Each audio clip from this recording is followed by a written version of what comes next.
Hey everyone, welcome back to the channel.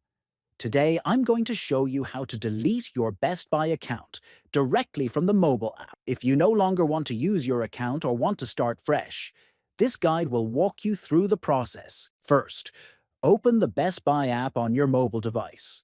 Next, look at the bottom right and tap on the profile icon. Then, scroll down and click on App Settings. In the Settings menu, continue scrolling until you find the Delete Account option and tap on it. Then, scroll down again and click on Continue.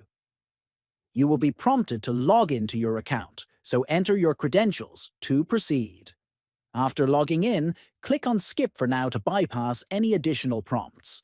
Next, select Send Request to initiate the deletion process. Best Buy will send you an email verification. Open your email, click on the confirmation link, and then enter the request ID along with the verification code provided in the email. Then, click on Delete My Information. Finally, complete the process by following any additional prompts until your account deletion is confirmed. Once done, your Best Buy account will be successfully deleted and you won't be charged or able to access it anymore. If you found this video helpful, don't forget to subscribe to the channel, like the video, and share it with your friends. Thanks for watching and stay tuned for more useful tutorials.